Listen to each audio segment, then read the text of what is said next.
Hello student, तो आज हम स्टार्ट करेंगे नया चैप्टर वर्क एनर्जी पावर। और ये आपका एनसीईआरटी का 6th चैप्टर है, ठीक है। और इस लेक्चर में अपन क्या पढ़ेंगे, कॉन्सेप्ट ऑफ वर्क को अच्छे से समझेंगे, वर्क क्या होता है, वर्क की डेफिनेशन, वर्क के फॉर्मूले और वर्क के ऊपर कुछ क्वेश्चन करेंगे, ठीक है। अब देखो, जनरली हम जो भी काम करते हैं वो सबको वर्क बोलते हैं, लेकिन फिजिक्स में ऐसा जरूरी नहीं है। फिजिक्स में वर्क उसी को बोलेंगे जिसको अपन कैलकुलेट कर सकते हैं। वर्क का स्पेशल डेफिनेशन होगा, ठीक है, क्योंकि हमारा बस चले तो हम तो सोने को, खाना खाने को, उसको भी वर्क में इंक्लूड करते हैं, ठीक है। तो यहाँ पे फिजिक्स में ऐसा नहीं है। फिजिक्स में अपन जिसको कैलकुलेट कर सकें मैथमेटिकली, उसको अपन वर्क बोलेंगे। चलो देखते हैं वर्क का फॉर्म डेफिनेशन क्या है। वर्क की डेफिनेशन है, work is said to be done when force is applied an object and it has displacement in the direction of force. यानी कि फोर्स अप्लाइड होना चाहिए, ठीक है, ऑब्जेक्ट के ऊपर, और डिस्प्लेसमेंट होना चाहिए और condition in the direction of force. यानी मान लो आपके पास एक ऑब्जेक्ट है जिसका मास m है और आपने फोर्स लगाया F, ठीक है। एक ऑब्जेक्ट है जिसका मास m है और आपने फोर्स लगाया F, और इसकी वजह से क्या हुआ, ये डिस्प्लेस हुआ और यहाँ आ गया, ठीक है, यहाँ आ गया, ठीक है। मास है, यहाँ पे आ गया, यानी डिस्प्लेसमेंट S हुआ। तो यहाँ पे फोर्स लगाया आपने और फोर्स लगाने की वजह से वो डिस्प्लेस हुआ है, तो वर्क होगा। और वर्क कितना होगा, फोर्स इंटू डिस्प्लेसमेंट होगा। यानी यहाँ पे वर्क होगा फोर्स इंटू डिस्प्लेसमेंट। लेकिन कंडीशन याद रखो, इन द डायरेक्शन ऑफ फोर्स आपका डिस्प्लेसमेंट होना चाहिए। यानी कि फोर्स और डिस्प्लेसमेंट का डायरेक्शन सेम होना चाहिए, तो ही वर्क ये होगा, फोर्स इंटू डिस्प्लेसमेंट। बाकी फोर्स इंटू डिस्प्लेसमेंट नहीं होगा। जब ये दोनों एक डायरेक्शन में नहीं होंगे तो आपका ये फॉर्मूला गलत है, वर्क नहीं होगा। वर्क में दोनों सेम डायरेक्शन में होना चाहिए। क्लियर है? ओके। अब दूसरा एग्जाम्पल देखते हैं। जैसे मान लो आपका ऑब्जेक्ट M है और आपने फोर्स पर्टिकुलर डायरेक्शन में लगाया, मान लो F डायरेक्शन में लगाया और F थीटा डायरेक्शन में लगाया, ठीक है। फोर्स F लगाया थीटा डायरेक्शन में। अब एक क्या है कि मान लो ये ग्राउंड था और ये डिस्प्लेस होकर यहाँ आ गया, डिस्प्लेस होकर यहाँ आ गया, और डिस्प्लेसमेंट ये इस डायरेक्शन में S हुआ। तो अब आपका फोर्स की डायरेक्शन में डिस्प्लेसमेंट नहीं हुआ ना, तो अब वर्क अपन कैसे निकालेंगे। देखो, इस केस में तो फोर्स था, उसी डायरेक्शन में डिस्प्लेसमेंट था, तो अपनी कंडीशन सेटिस्फाइड था, तो फोर्स इंटू डिस्प्लेसमेंट कर दिया और वर्क आ गया। लेकिन इस केस में क्या है, फोर्स अलग डायरेक्शन में लग रहा है, डिस्प्लेसमेंट अलग डायरेक्शन में। तो आपको ये देखना है कि फोर्स या डिस्प्लेसमेंट का वो कंपोनेंट निकालो जो दोनों के सेम डायरेक्शन में हो। तो यहाँ पे फोर्स का मैं कंपोनेंट देखता हूँ। तो फोर्स का देखो, एक कंपोनेंट तो बन रहा है F कोस थीटा, राइट, और एक कंपोनेंट बन रहा है F साइन थीटा। अब मेरे को बताओ कौन सा कंपोनेंट फोर्स का डिस्प्लेसमेंट की डायरेक्शन में। तो देखो, F साइन थीटा तो डिस्प्लेसमेंट के परपेंडिकुलर है, लेकिन F कोस थीटा डिस्प्लेसमेंट की डायरेक्शन में। तो इस केस के अंदर जो वर्क का फॉर्मूला आएगा वो मेरा आएगा F cos theta into displacement. Clear है? F cos theta into displacement, यानी वर्क का फॉर्मूला आ जाएगा Fs कोस थीटा। ये समझ में आ रहा है? वर्क का फॉर्मूला क्या आ जाएगा, Fs कोस थीटा। यानी एंगल दे रखा है तो आपका फोर्स वर्क का फॉर्मूला ये होगा। अगर एंगल नहीं है और दोनों सेम डायरेक्शन में, तो वर्क का फॉर्मूला F इंटू S होगा। ये चीज़ क्लियर है? अब दूसरा देखते हैं कि हो सकता है कि अपने पास फोर्स का कंपोनेंट ना ले अपन और डिस्प्लेसमेंट का कंपोनेंट ले। जैसे इसको समझते हैं वापस। यहाँ पे मान लो ये आपका ऑब्जेक्ट है जिसके ऊपर आपने फोर्स F लगाया और एंगल थीटा रखा, ठीक है, और डिस्प्लेसमेंट कितना हुआ, डिस्प्लेसमेंट इसका हुआ S, ठीक है, डिस्प्लेसमेंट S हुआ। तो देखो, डिस्प्लेसमेंट आपका इस तरफ हुआ, राइट, ये आपका डिस्प्लेसमेंट हुआ है। तो इस डिस्प्लेसमेंट को अगर मैं देखूं यहाँ से, तो फोर्स तो इस डायरेक्शन में था, तो इस डिस्प्लेसमेंट के अगर कंपोनेंट बनाऊं तो डिस्प्लेसमेंट S का कंपोनेंट बन रहा है S कोस थीटा इधर बन रहा है और S साइन थीटा इधर बन रहा है। तो मेरे को बताओ फोर्स और डिस्प्लेसमेंट कौन इक्वल है, मतलब कौन सेम डायरेक्शन में। डिस्प्लेसमेंट का कौन सा कंपोनेंट फोर्स की डायरेक्शन में, डिस्प्लेसमेंट का कॉस कंपोनेंट। यानी इस केस में भी अगर मैं वर्क की बात करूं तो वर्क मेरा होगा F into S cos theta. क्या होगा, S कोस थीटा। यानी कि जो प्रीवियस था मेरा आंसर वो सेम है। यानी किसी एंगल आपको गिवन हो, एंगल आपको गिवन हो हॉरिजॉन्टल से, तो वर्क का फॉर्मूला क्या होगा, Fs कोस थीटा। ये चीज़ क्लियर है? ओके। अब यहाँ पे वर्क आपका, फोर्स क्या है, वेक्टर क्वांटिटी, डिस्प्लेसमेंट क्या है, वेक्टर क्वांटिटी। तो आपका वर्क क्या है, वर्क के बारे में अपन बात करते हैं। तो वर्क आपका स्केलर क्वांटिटी। क्यों स्केलर क्वांटिटी? क्योंकि वर्क में डायरेक्शन नहीं है। सिंपल स्केलर क्वांटिटी इसलिए है क्योंकि डायरेक्शन नहीं है। अब वर्क अगर स्केलर क्वांटिटी है तो फोर्स और डिस्प्लेसमेंट तो वेक्टर क्वांटिटी, और इनका मल्टीप्लिकेशन हो रहा है। तो मल्टीप्लिकेशन कौन सा होगा, डॉट प्रोडक्ट होगा या वेक्टर प्रोडक्ट होगा। तो आप कौन सा यूज करोगे, क्योंकि आपको दो के मल्टीप्लिकेशन से स्केलर लाना है, दो के वेक्टर से मल्टीप्लिकेशन से स्केलर लाना है, तो दोनों वेक्टर का कौन सा प्रोडक्ट करना पड़ेगा, डॉट प्रोडक्ट। अब सिंपल यहाँ देखो, डॉट प्रोडक्ट की वजह से वर्क स्केलर नहीं है, वर्क स्केलर है इसलिए डॉट प्रोडक्ट हो रहा है, वर्क स्केलर है इसलिए डॉट प्रोडक्ट हो रहा है। तो सिंपल अगर हम फॉर्मूले की बात करें, वर्क के फॉर्मूले की बात, तो क्या होगा, अगर वेक्टर फॉर्म में देखें तो F डॉट S होगा, फोर्स डॉट डिस्प्लेसमेंट, इन दोनों का डॉट प्रोडक्ट होगा। और अगर सिंपल फॉर्मूला बोले तो एफ एस कोस थीटा, अगर एंगल गिवन हो और एंगल नहीं दे रखा है तो सिंपल एफ इंटू एस, अगर सेम डायरेक्शन में हो तो, और सेम डायरेक्शन नहीं है, एंगल है तो ये फॉर्मूला, और एंगल भी नहीं है आपको वेक्टर फॉर्म में दे रखा है तो ये फॉर्मूला आएगा। ये चीज़ क्लियर है? ओके, इसको और अपन देखते हैं वेक्टर वाले चीज़ को। जैसे मान लो यहाँ पे आपके पास फोर्स वेक्टर फॉर्म में दे रखा है, फोर्स वेक्टर फॉर्म में दे रखा है। मान लो एक्स डायरेक्शन में फोर्स अलग है, ठीक है, फोर्स एक्स डायरेक्शन में दे रखा है आई कैप एफ एक्स आई कैप एफ वाई जे कैप और एफ जेड के कैप, ये अपना फोर्स दे रखा है, ठीक है। और डिस्प्लेसमेंट की बात करें तो डिस्प्लेसमेंट आपका वेक्टर दे रखा है, डिस्प्लेसमेंट वेक्टर एक्स आई कैप वाई जे कैप और जेड के कैप, ये आपका डिस्प्लेसमेंट वेक्टर गिवन है और ये आपका फोर्स वेक्टर गिवन है। और अब आपको बोल रहे वर्क कितना होगा, तो वर्क क्या होगा, डॉट प्रोडक्ट होगा किसका, फोर्स वेक्टर का और डिस्प्लेसमेंट वेक्टर का डॉट प्रोडक्ट होगा। और डॉट प्रोडक्ट में क्या होता है, आई आई से मल्टीप्लाई होता है, जे जे से मल्टीप्लाई होता है, के से मल्टीप्लाई होता है। तो आंसर क्या आ जाएगा अपना, आंसर आ जाएगा देखो F X into X plus F Y into Y plus F Z into Z, ये आपका आंसर होगा। क्लियर है? ओके, ये तो आ गया अपने वेक्टर फॉर्म में आंसर। अब इस अगले केस में देखो मे भी ऐसा भी हो सकता है ना कि आपका जो फोर्स, एक फोर्स नहीं हो और ज़्यादा फोर्स हो, मान लो एक ऑब्जेक्ट है, ठीक है, ये तो अपना हो गया वेक्टर फॉर्म का आंसर, सॉरी ये तो अपना वेक्टर फॉर्म का आंसर हो गया। अब मान लो क्या हो कि आपका ऑब्जेक्ट है, इसके ऊपर मल्टीपल फोर्स लग रहा है, जैसे मान लो एक फोर्स लग रहा है F1 इधर लग रहा है, F2 इधर लग रहा है, ठीक है, और एक F3 इधर लग रहा है, ऐसे बहुत सारे फोर्स है, मान लो F4 ऐसा लग रहा है, ठीक है। और अब इसका डिस्प्लेसमेंट हुआ, मान लो ये यहाँ आ गया, ठीक है। अगर मैं रेफरेंस से देखता हूँ तो मेरा O पॉइंट है, यहाँ से मैं देख रहा हूँ तो इसका ये R1 पोजीशन वेक्टर था, अब ये R2 पे पहुँच गया, ठीक है। R1 से कहाँ पहुँच गया, R1 से R2 पहुँच गया।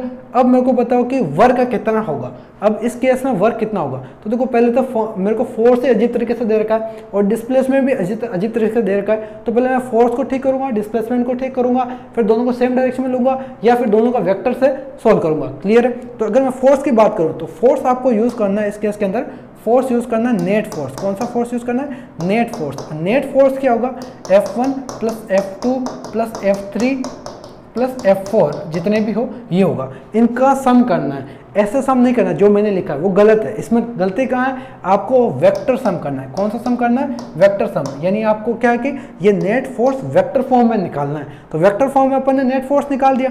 अब डिस्प्लेसमेंट वेक्टर की बात करें तो डिस्प्लेसमेंट में position vector R2 minus R1 होता है, तो ये क्या आ जाएगा R2 माइनस R1, तो ये क्या आ जाएगा आपका फोर्स आ गया और डिस्प्लेसमेंट आ गया। तो अब वर्क का सिंपल हो जाएगा अपने लिए, वर्क क्या होता है, फोर्स डॉट डिस्प्लेसमेंट। अब यहाँ पे फोर्स कौन सा यूज करना है, नेट फोर्स यूज करना है। तो यहाँ पे डायरेक्ट अपन फॉर्मूला लिख सकते हैं, work done is equal to F1 plus F2 plus F3 plus F4, ठीक है, और डॉट R2 माइनस R1, ठीक है, ये आपका वर्क हो जाएगा। क्लियर है? तो वर्क के ऊपर फॉर्मूला वेक्टर फॉर्म में क्लियर। अगर अलग अलग फोर्स दे रखे तो आपको वेक्टर सम करना है और पोजीशन वेक्टर से आपको डिस्प्लेसमेंट निकालना है, फिर डॉट प्रोडक्ट करना है। चलो नेक्स्ट अपन देखते हैं वर्क का यूनिट क्या होगा, वर्क का यूनिट और डायमेंशन क्या होगा। तो यूनिट की बात करें अपन, वर्क की यूनिट की बात करते हैं तो यूनिट अपन दो में पढ़ेंगे, एक तो SI यूनिट पढ़ेंगे और एक CGS यूनिट पढ़ेंगे। तो SI पहले वर्क का फॉर्मूला, सिंपल फॉर्मूला दिखा है, तो work is equal to force into displacement होता है, फोर्स इंटू डिस्प्लेसमेंट। तो SI के अंदर फोर्स को अपन न्यूटन में लिखते हैं और डिस्प्लेसमेंट को मीटर में लिखते हैं। तो वर्क का फॉर्मूला यूनिट क्या हो जाएगा, न्यूटन मीटर, या फिर CGS में बोले तो न्यूटन को अपन डाइन बोलते हैं और मीटर को अपन सेंटीमीटर बोलते हैं। तो CGS में क्या हो जाएगा डाइन सेंटीमीटर और SI में क्या हो जाएगा न्यूटन मीटर। ये चीज़ क्लियर है? अब वर्क अपना ऐसा टर्म है जो बार बार यूज होगा, तो इसको अपन ने शॉर्ट नाम दे दिया। जैसे फोर्स ज़्यादा यूज होता है तो न्यूटन दे दिया, ठीक है। तो वर्क भी ज़्यादा यूज होता है तो इसको जूल में लिखेंगे। क्या लिखेंगे, जूल, यानी एनर्जी का और वर्क का यूनिट सेम होता है, क्या होगा, जूल। और अगर CGS में बोले तो अर्ज, ERG। क्लियर है? जूल बोल सकते हैं और CGS में अर्ग बोल सकते हैं। अब आप मेरे को बताओ कि 1 जूल इज इक्वल टू कितने अर्ग हो गए, निकालो। अब देखो 1 जूल की बात कर रहे हैं तो मेरे को पता है कि 1 न्यूटन इज इक्वल टू होता है 10 की पावर 5 डाइन, राइट। और 1 मीटर इज इक्वल टू होता है 100 सेंटीमीटर, ये मेरे को पता है। तो इसको सोल्व करूंगा तो आंसर आ जाएगा 10 की पावर 7 अर्ग, यानी 1 जूल कितना होता है 10 की पावर 7 अर्ग होता है। ओके, अब मैं बताऊँ डायमेंशन क्या होगा, वर्क का डायमेंशन कितना होगा। डायमेंशन की बात करते हैं, वर्क का डायमेंशन, तो वर्क का डायमेंशन होगा आपका, वर्क का डायमेंशन न्यूटन इंटू मीटर है ना, न्यूटन इंटू मीटर, तो न्यूटन का डायमेंशन m1 L1 T-1, ये तो न्यूटन का डायमेंशन है, राइट। ओके, तो वर्क और ये आगे क्या है मीटर है, तो ये आ जाएगा L1, तो कितना आ जाएगा वर्क का डायमेंशन m1 L2 T-1, ये आ जाएगा ना, कुछ गलत लिखा अपन ने, यहाँ पे T-2 आएगा, T-2, तो ये T-2 आ जाएगा। ये आ जाएगा आपका वर्क का डायमेंशन, यानी एनर्जी का डायमेंशन और वर्क का डायमेंशन क्या होता है सेम होता है, एनर्जी का डायमेंशन और वर्क का डायमेंशन सेम होता है। तो इसके अंदर अपन ने क्या देखा, वर्क का फॉर्मूला, ठीक है, force into displacement same direction हो तो same direction force into displacement, अगर हॉरिजॉन्टल से एंगल हो तो Fs कोस थीटा, अगर वेक्टर हो तो F डॉट S करना है, और वेक्टर में अगर ये 3D में हो तो आपको आई कैप को आई कैप जैसे जे और कैसे के मल्टीप्लाई करना है, और डिफरेंट फोर्स हो और आपको पोजीशन वेक्टर अलग अलग हो तो आपको क्या करना है नेट फोर्स निकाल के फिर वर्क निकालना है, और यूनिट क्या है और डायमेंशन क्या है वो समझ लिया। अब इसके ऊपर क्वेश्चन देखते हैं। ओके, तो पहले अपन साइन समझ लेते हैं, वर्क का साइन क्या होगा।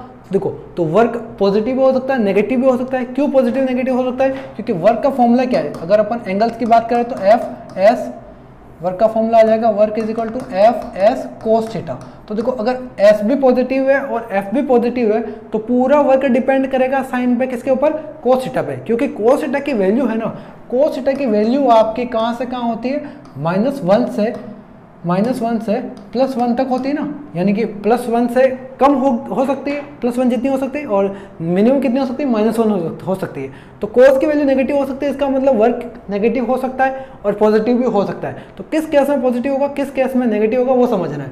सबसे पहले पॉजिटिव वर्क की बात करें, अगर एफ भी पॉजिटिव है और एस भी पॉजिटिव है तो वर्क पॉजिटिव कब होगा, जब आपका कोस थीटा क्या हो, जब कोस थीटा क्या हो, पॉजिटिव हो, यानी ग्रेटर देन क्या हो, 0 हो। अगर कोस थीटा ग्रेटर देन 0 है तो वर्क पॉजिटिव होगा। यानी अगर मैं थीटा की बात करूं, एंगल की बात, तो एंगल पॉजिटिव की बात कर रहा है, तो देखो 0 पे तो cos 1 होता है, ठीक है, तो इक्वल होना चाहिए 0, और ग्रेटर किससे होना, लेस किससे होना चाहिए, लेस होना चाहिए 90, ठीक है।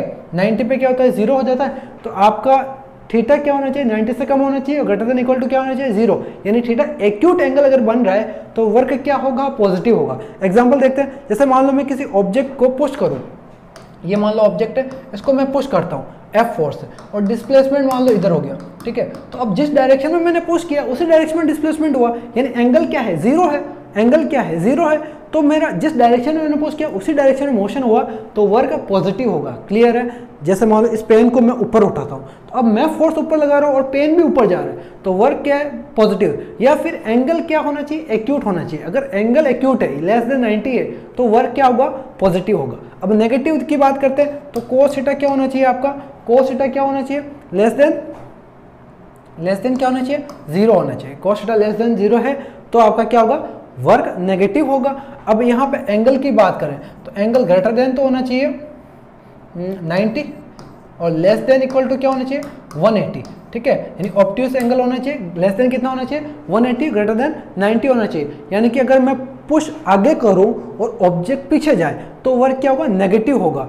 केस देखो, समझो इसको कि आपने फोर्स लगाया आगे की तरफ और ये आ गया पीछे, तो डिस्प्लेसमेंट पीछे हुआ, फोर्स आपने आगे लगाया तो वर्क क्या होगा, नेगेटिव। अब एग्जांपल देखो कि जैसे कार चल रही है और आपने ब्रेक लगा दिया, तो ब्रेक लगाने से क्या होगा, कार रुकेगी, लेकिन कुछ देर तो आगे चलेगी ना। तो पहले तो रुकी क्यों, क्योंकि पीछे फ्रिक्शन फोर्स लगा और कार थोड़ी आगे गई फिर रुकी, तो फ्रिक्शन फोर्स पीछे लग रहा है, फ्रिक्शन फोर्स पीछे लग रहा है और कार थोड़ी आगे गई और फिर रुक गई, ठीक है। तो जो फोर्स पीछे लग रहा है आपका और कार थोड़ी आगे गई, तो यहाँ पे दोनों अपोजिट है, यानी 180 का एंगल है, तो 180 का एंगल है तो आपका क्या आएगा, वर्क नेगेटिव आएगा। जैसे इस पेन को देखते हैं, अब मैं फोर्स ऊपर लगाता हूँ और ऑब्जेक्ट भी ऊपर गया तो वर्क क्या है, पॉजिटिव। लेकिन mg इसका देखो, mg नीचे लग रहा है ना और ये ऊपर जा रहा है, तो वर्क डन बाय ग्रेविटी इस केस में क्या होगा, नेगेटिव होगा। क्यों, क्योंकि देखो mg तो नीचे लग रहा है और मैं इसको ऊपर लेके जा रहा हूँ, तो वर्क क्या होगा, नेगेटिव होगा, क्योंकि अपोजिट डायरेक्शन। यानी आप सिंपल बोल सकते हो, अगर सेम डायरेक्शन में डिस्प्लेसमेंट और फोर्स है तो वर्क पॉजिटिव, अपोजिट डायरेक्शन में है तो नेगेटिव, या फिर एक्यूट एंगल है तो पॉजिटिव और ऑब्ट्यूस एंगल है तो नेगेटिव। अब जीरो वर्क क्या कब होगा, तो जीरो का केस देखते हैं। तो अगर force is equal to zero हो तो मेरा वर्क जीरो ही होगा ना, ऑब्वियस है। फोर्स जीरो हुआ तो वर्क जीरो होगा। कैसे, जैसे मान लो मैंने इस पेन को स्पेस के अंदर फेंक दिया, स्पेस के अंदर इस पेन को फेंकूंगा ना, तो स्पेस के अंदर कोई फोर्स नहीं है, ग्रेविटी का वगैरह किसी का फोर्स नहीं है, फिर भी ये पेन मोशन करता रहेगा। तो मोशन कर तो रहा है कांस्टेंट वेलोसिटी से, लेकिन इसके पास फोर्स नहीं है, एक्सेलरेटेड नहीं है, कांस्टेंट वेलोसिटी से कोई मोशन कर रहा है, कांस्टेंट वेलोसिटी से कोई मोशन कर रहा है, यानी फोर्स जीरो है, तो वर्क क्या होगा, जीरो होगा। वर्क क्या होगा, जीरो होगा। तो इस केस में वर्क जीरो होगा। या फिर मैं बोलूँ डिस्प्लेसमेंट जीरो, यानी मैं दीवार को पुश करूँ, अब दीवार को पुश करने से दीवार आगे जाएगी नहीं, मैं फोर्स तो लगा रहा हूँ लेकिन दीवार आगे नहीं जा रही है, तो वर्क क्या होगा, जीरो होगा। तीसरा केस देखते हैं कि जब angle theta is equal to क्या हो, 90 डिग्री हो, क्योंकि कोस 90 जीरो होता है। कोस 90 क्या होता है, कोस 90 क्या होता है, जीरो होता है। तो जब थीटा 90 डिग्री हो, यानी परपेंडिकुलर फोर्स और डिस्प्लेसमेंट के, तो वर्क जीरो होगा। एग्जांपल समझो कैसे होगा। जैसे मान लो कि आपका कोई सर्कुलर मोशन हो रहा है, जैसे मान लो ये आपका न्यूट्रॉन है और ये इलेक्ट्रॉन है जो इसके लिए सर्कुलर मोशन कर रहा है। अब इलेक्ट्रॉन सोच रहा है कि मैं वर्क कर रहा हूँ क्योंकि ये घूम रहा है, लेकिन इसके लिए तो ये वर्क नेगेटिव है, वर्क जीरो है। तो फोर्स, सेंटीपिटल फोर्स इस तरफ लग रहा है और इसका डिस्प्लेसमेंट उस इंस्टेंट के ऊपर उसके परपेंडिकुलर है, यानी वेलोसिटी इस तरफ है, ठीक है। तो इसका जो डिस्प्लेसमेंट है वो फोर्स के परपेंडिकुलर है। एंगल कितना आ रहा है, 90 आ रहा है। तो इलेक्ट्रॉन वर्क कितना कर रहा है, सेंटीपिटल फोर्स की वजह से। तो सेंटीपिटल फोर्स की वजह से वर्क डन जीरो आएगा। क्यों, क्योंकि यहाँ पे सेंटीपिटल फोर्स और डिस्प्लेसमेंट मान लो ds लिखता हूँ, ये दोनों क्या है, कोस 90 एंगल पे। 90 एंगल पे वर्क डन क्या होता है, जीरो होता है। तो सर्कुलर मोशन पे सेंटीपिटल फोर्स की वजह से वर्क डन जीरो होगा, या फिर डिस्प्लेसमेंट जीरो हो तब वर्क डन जीरो होगा, या फिर कांस्टेंट वेलोसिटी यानी फोर्स जीरो हो तब वर्क जीरो होगा। क्लियर है, ओके। अब क्वेश्चन समझते हैं, इसके ऊपर जो भी पढ़ा उसके ऊपर क्वेश्चन करते हैं। फर्स्ट क्वेश्चन क्या है, a lawn roller has been pushed by a gardener through a distance of 30 metre, what will be the work done by him if he apply a force of 30 kg weight in the direction inclined at 60 degree to the ground. Okay, तो अपने को force given है 30 kg wait, ठीक है, और displacement given है 30 metre. अब यहाँ पे मान लो ये रोलर है, इसने फोर्स लगाया यहाँ पे और एंगल दे रखा है 60 डिग्री से, 60 डिग्री से फोर्स लगाया, ठीक है, और ये डिस्प्लेसमेंट हुआ यहाँ पे इसका कितना, s डिस्प्लेसमेंट हुआ। तो वर्क क्या होगा, तो वर्क का सिंपल फॉर्मूला, एंगल दे रखा है तो वर्क का फॉर्मूला क्या यूज करेंगे, Fs cos थीटा, और एंगल हॉरिजॉन्टल से ही दे रखा है ना, तो Fs cos थीटा यूज करूंगा। या फिर बेसिक समझो, फोर्स और डिस्प्लेसमेंट सेम डायरेक्शन होना चाहिए, तो फोर्स का cos कंपोनेंट ही मल्टीप्लाई होगा ना, साइन कंपोनेंट तो परपेंडिकुलर है और परपेंडिकुलर की वजह से जीरो वर्क होता है। तो cos कंपोनेंट इंटू एस कर दिया। ओके, अब यहाँ पे पहले फोर्स समझ लेते हैं। फोर्स ही इन्होंने अजीब दे रखा है, तो फोर्स क्या दे रखा है, 30 kg वेट की बात कर रहा है, अर्थ के ऊपर वेट की बात, यानी यहाँ पे मास इंटू एक्सेलरेशन करना है। फोर्स क्या है, मास इंटू एक्सेलरेशन। अब वेट की बात कर रहा है, अर्थ के ऊपर g कितना है, एक्सेलरेशन कितना है 10, तो यहाँ पे फोर्स कितना आ जाएगा, फोर्स मास इंटू एक्सेलरेशन 10, यानी 300 न्यूटन आपका क्या है, फोर्स है, ठीक है। चलो वैल्यू पुट करते हैं, वर्क डन आ जाएगा अपने पास 330 cos ऑफ 60 कितना आ जाएगा, 330 और ये 1/2, तो 1/2 करेंगे तो ये आ जाएगा 15, 15 इंटू 3 45 और 00 जूल में वर्क आ जाएगा। कितना आ जाएगा ये, 4500 जूल वर्क आ जाएगा, पॉजिटिव वर्क आएगा 4500 जूल। अब देखो यहाँ पे पॉजिटिव वर्क क्यों आएगा, क्योंकि जिस तरफ फोर्स लग रहा है उसी तरफ ऑब्जेक्ट मूव कर रहा है, इसलिए पॉजिटिव आ रहा है। यानी कि ये एंगल 60 डिग्री है, वो एक्यूट एंगल है, 60 डिग्री का एक्यूट एंगल है, तो वर्क क्या आएगा, पॉजिटिव आएगा। नेक्स्ट क्वेश्चन देखते हैं।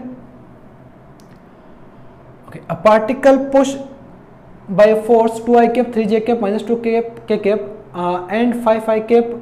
चलो दो फोर्स दे रखा है, पहला फोर्स दे रखा है F1 कितना दे रखा है, 2i कैप 3j कैप और 2k कैप, और दूसरा फोर्स दे रखा है F2 कितना दे रखा है, 5i cap j cap 3k cap, और क्या दे रखा है it is displace from point this to this. चलो फर्स्ट पॉइंट से r1 पोजिशन वेक्टर गिवन है i cap j cap plus k cap और r2 पोजिशन वेक्टर गिवन है, क्या दे रखा है 2i cap minus j cap plus 3k cap. अब देखो इस केस के अंदर फोर्स अलग अलग है और पोजीशन वेक्टर दे रखा है, तो आपको नेट फोर्स निकालना पड़ेगा और डिस्प्लेसमेंट वेक्टर निकालना पड़ेगा, फिर अपन डॉट प्रोडक्ट करके आंसर निकालेंगे।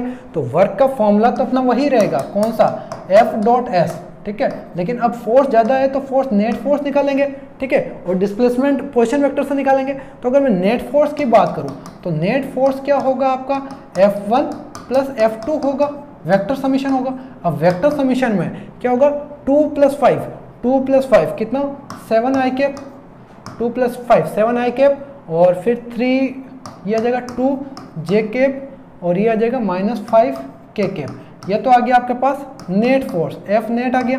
ओके, अब डिस्प्लेसमेंट वेक्टर की बात करें तो ये R2 माइनस R1 होगा, राइट। तो R2 कितना है 2, तो i cap minus 2j cap और ये 2k कैप, ये आपका डिस्प्लेसमेंट वेक्टर आ गया।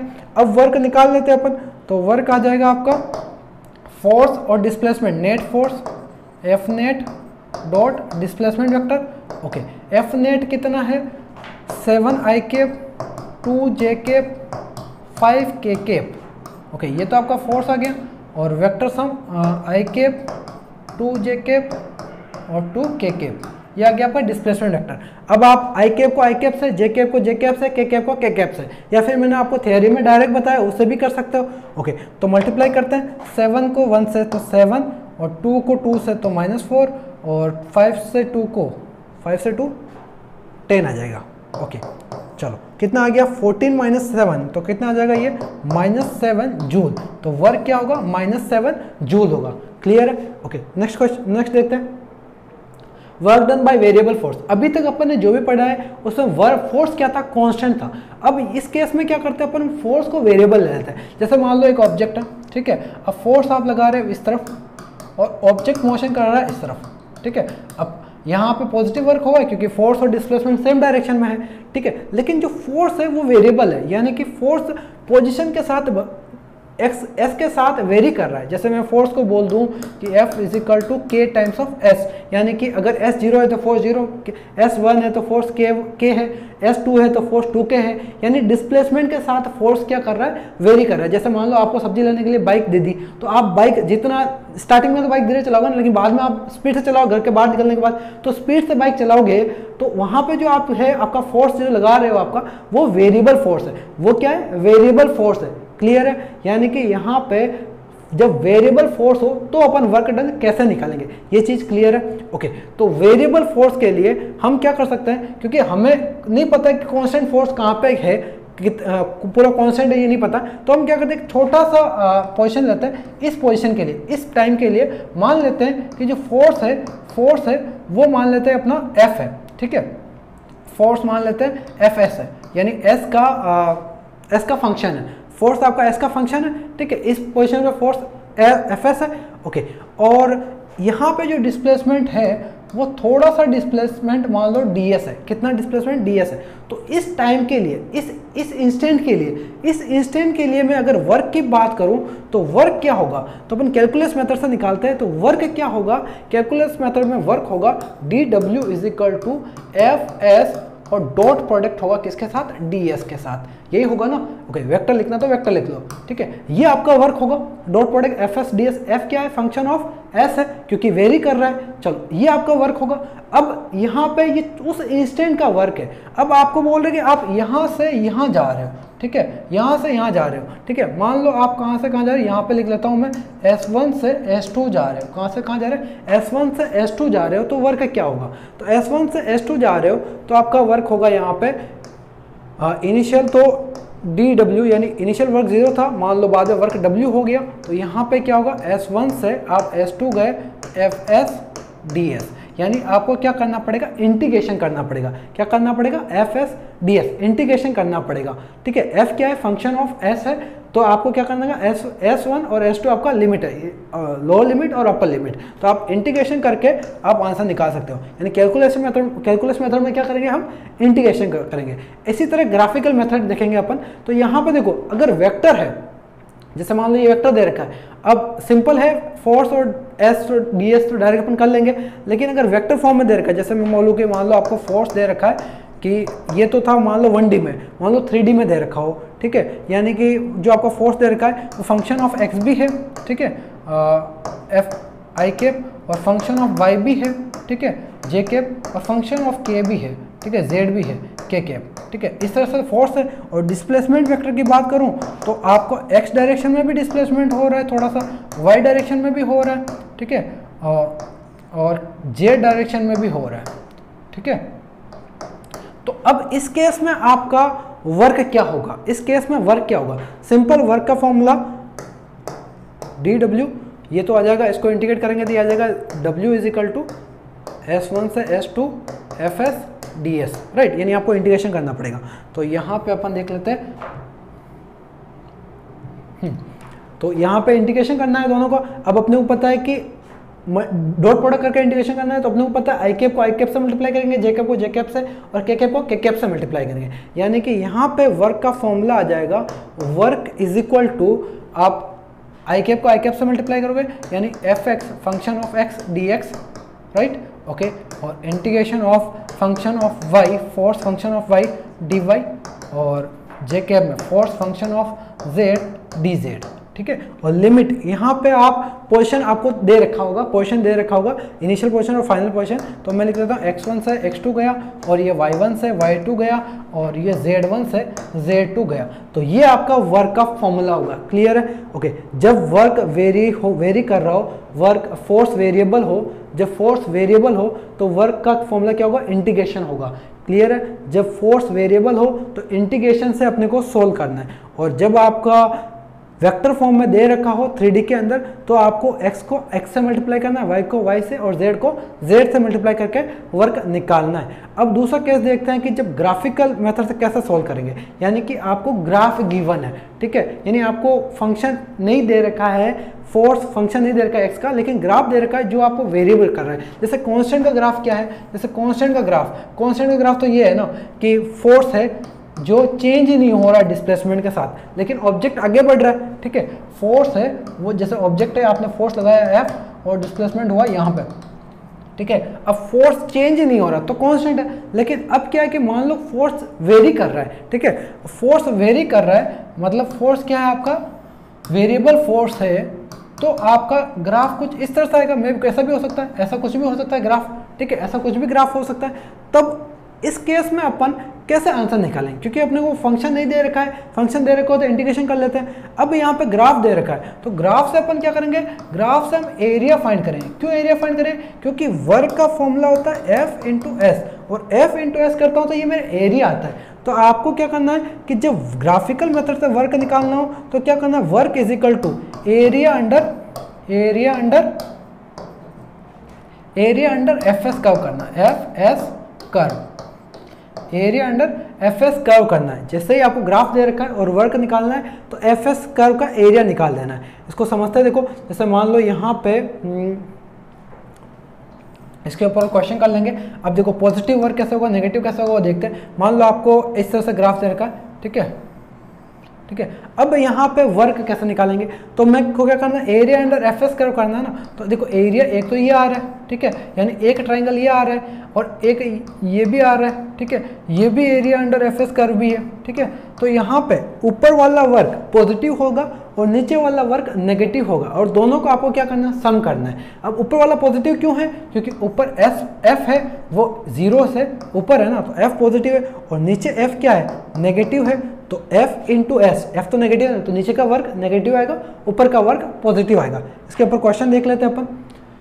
फर्स्ट क्वेश्चन देखते हैं, force F is equal to 3x square I cap plus 4j cap with x metre act on a particle, how much work is done on a particle as it move from coordinate 2, 3 and 3, 0। Okay, तो अपना force अपने को vector में दे रखा है कितना, 3x square plus 4j cap, I cap की direction में और जे कैप की डायरेक्शन में भी है, ठीक है। अब यहाँ पे अपने को पोजीशन देखा, यहाँ से यहाँ गया, यानी कि x1 है वो मेरा 2 है, x2 है वो मेरा 3 है, और y1 है वो 3 है, और y2 है वो 0 है, x1 से x2 गया और y1 से y2 गया। क्लियर है? ओके, अब मेरे को वर्क निकालने के लिए बोला और फोर्स क्या है, वेरिएबल है और वेक्टर फॉर्म में। तो मेरा वर्क का फॉर्मूला अभी अपन ने क्या लिखा था, f function of x into D x integration ऐसा ही f function of y dy, ऐसे ही z का भी था लेकिन यहाँ z टर्म है ही नहीं है तो उसकी जरूरत नहीं है। ठीक है, और यहाँ से अपन x1 से x2 गए और यहाँ पे अपन y1 से y2 गए, यही फॉर्मूला पे पढ़ा था थियरी में। चलो इसको अप्लाई करते हैं। तो फंक्शन ऑफ x क्या दे रखा है, 3x²। ठीक है, और dx ये आ जाएगा और लिमिट कहाँ से आएगा, 2 से 3 और यहाँ पे करेंगे तो कितना आ जाएगा 4dy और लिमिट क्या है 3 से 0। क्लियर है? ओके, सॉल्व करते हैं इसको। तो देखो 3x² इंटीग्रेशन x की पावर n का इंटीग्रेशन क्या होता है, x की पावर n का इंटीग्रेशन x की पावर n+1 अपॉन n+1 ये इंटीग्रेशन होता है x की पावर n का। तो x की पावर 2 का क्या हो जाएगा, x की पावर 2+1 अपॉन 2+1 ये आंसर आएगा। राइट, तो यहाँ पे मैं इंटीग्रेशन करता हूँ तो 3x की पावर 3/3। राइट, ओके, और लिमिट कहाँ से 2 से 3 है और यहाँ पे 4x हो जाएगा और लिमिट कहाँ से है 3 से 0 है। तो 3 से 3 कैंसिल आउट, x3 का क्यूब कितना हो जाएगा 27, 2 का क्यूब 8 प्लस ये कितना हो जाएगा 0 माइनस हो जाएगा 12। राइट, ओके, इसको सोल्व करते तो कितना जाएगा 12 प्लस है 20 और 27 माइनस 20 तो 7 जूल आपका वर्क हो जाएगा। तो इस फर्स्ट क्वेश्चन में आंसर क्या आएगा, 7 जूल आएगा। अब नेक्स्ट क्वेश्चन देखते हैं। नेक्स्ट क्वेश्चन अपने को ग्राफ से करना होगा क्योंकि ग्राफ ही दे रखा है, फंक्शन नहीं दे रखा है। ठीक है, वेरिएबल फोर्स है, साफ दिख रहा है कि यहाँ पे A to B force constant है लेकिन B to C force very कर रहा है, C to E force very कर रहा है। तो अपने को ग्राफिकल मेथड से सॉल्व करना पड़ेगा। ग्राफिकल मेथड क्या बोलता है कि वर्क इज इक्वल टू क्या होगा, एरिया अंडर FS कर्व। ठीक है, एरिया अंडर FS कर्व निकालेंगे। तो देखो यहाँ पे एरिया समझना है आपको। ठीक है, तो यहाँ पे ज्योमेट्री समझते हैं अपन। तो यहाँ पे देखो एरिया की बात करते हैं तो वर्क में निकालूंगा तो एक तो मेरे को ABLO रेक्टेंगल दिख रहा है, ABLO इस रेक्टेंगल एरिया निकालूंगा और ये ऊपर की तरफ है तो मैं पॉजिटिव लिखूंगा। राइट, ओके, दूसरा एरिया क्या निकालूंगा मैं, BC ट्रेपेजियम दिख रहा है मेरे को, BCML ये ट्रेपेजियम दिख रहा है जो ऊपर की तरफ है इसलिए मैं पॉजिटिव लिख रहा हूँ। और नेक्स्ट मेरे को ट्रायंगल दिख रहा है, right angle triangle CMD।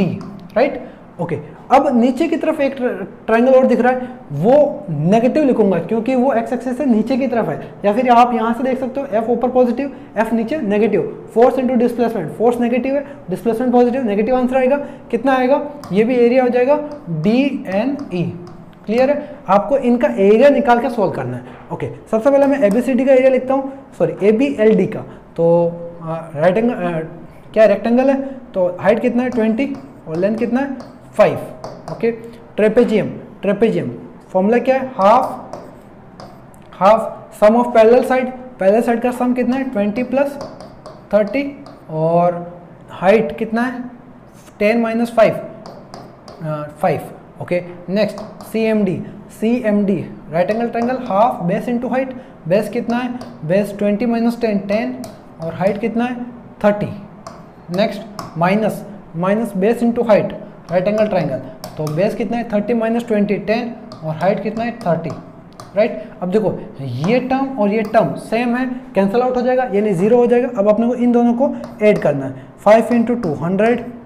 Okay, और ये कितना हो जाएगा 20 प्लस 30 50 का आधा 25 इंटू 5 125 यानी ये आ जाएगा 225 जूल। वर्क कितना हो जाएगा 225 जूल। तो दोनों मेथड का क्वेश्चन कर लिया, ग्राफिकल भी कर लिया और कैलकुलस भी कर लिया। नेक्स्ट कंसेप्ट देखते हैं। ओके, कंजर्वेटिव और नॉन कंजर्वेटिव फोर्स।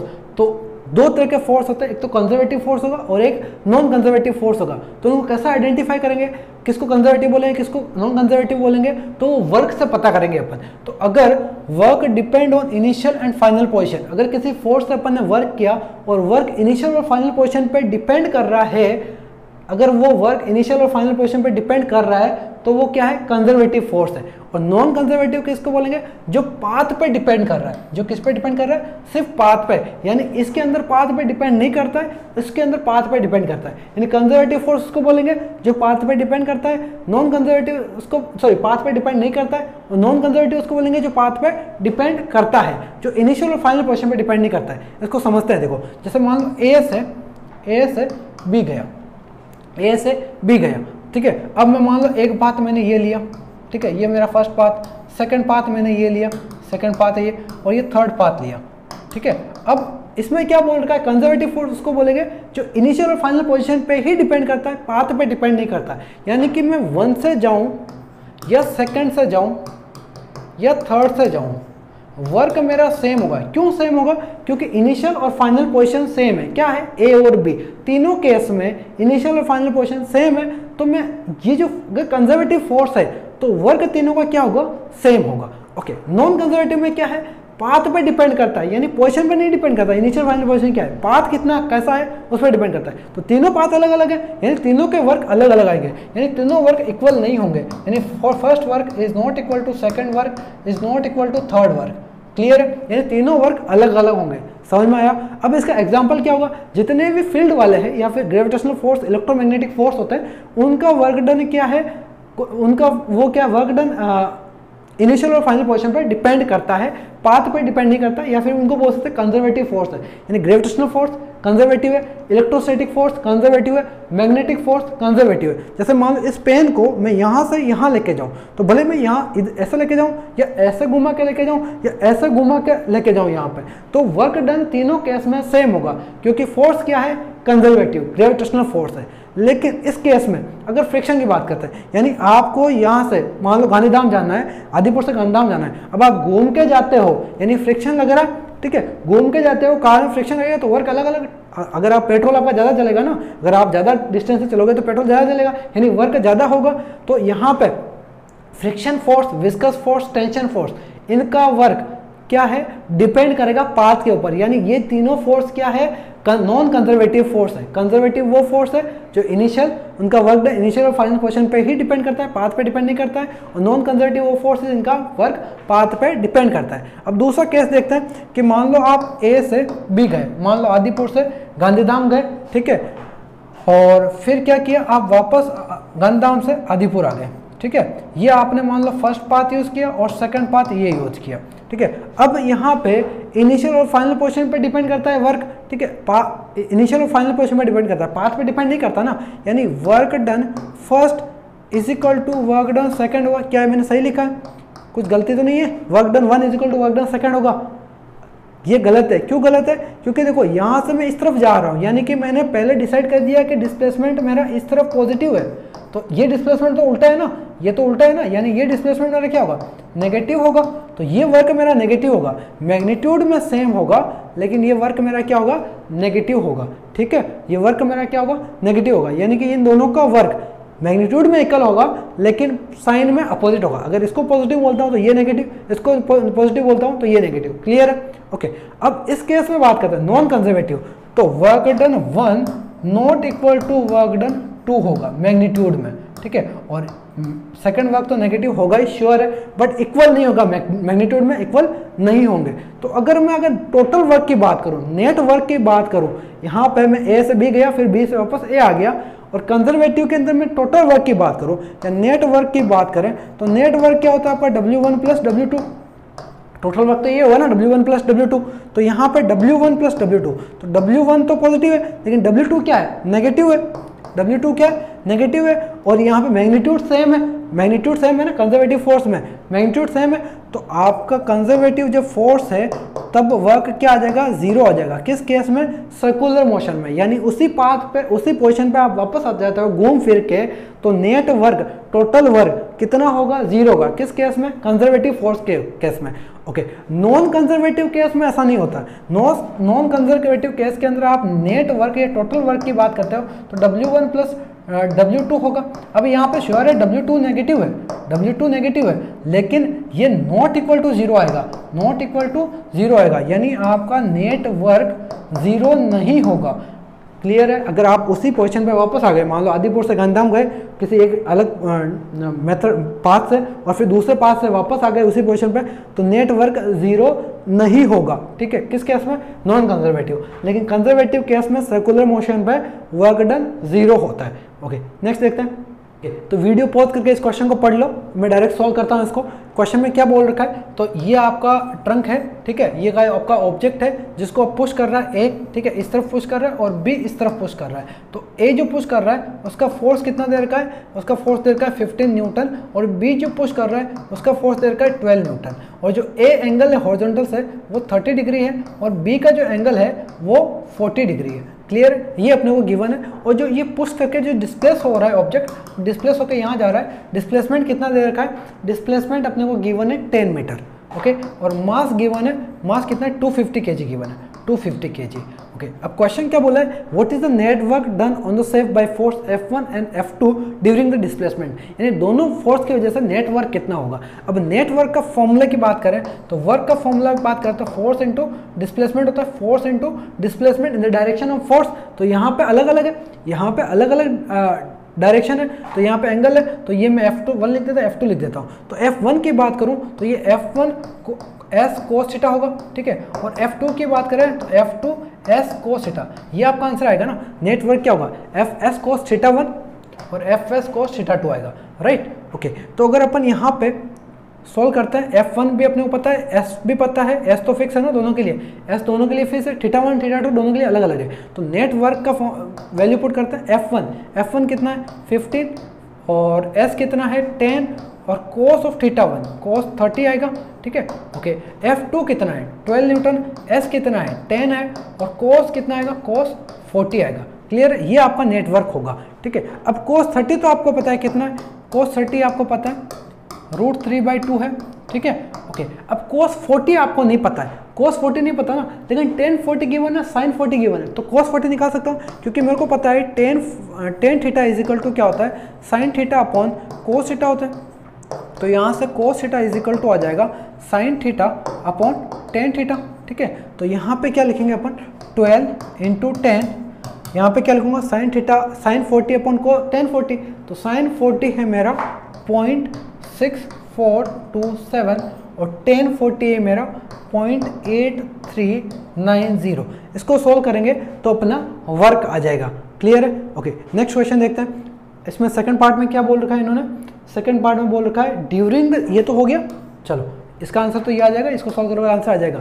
सेकंड देखते हैं, during the displacement what is the work done Wg done on the shape by the gravitational force. अब देखो ग्रेविटेशनल फोर्स तो mg नीचे लगेगा ना, और डिस्प्लेसमेंट आपका इधर हो रहा है, तो डिस्प्लेसमेंट इस तरफ है और फोर्स इस तरफ है, राइट। एंगल कितना है, एंगल थीटा 90 है, थीटा एंगल 90 है, तो cos 90 कितना होता है, cos 90 0 होता है, यानी वर्क डन बाय ग्रेविटी क्या आएगा, 0 आएगा, वर्क डन बाय ग्रेविटी 0 आएगा, यानी सेकंड केस में वर्क डन बाय ग्रेविटी 0 होगा, और वर्क डन बाय इन दोनों की वजह से वर्क हो रहा है ना, ऑब्जेक्ट आगे जा रहा है, तो ये आंसर आ जाएगा।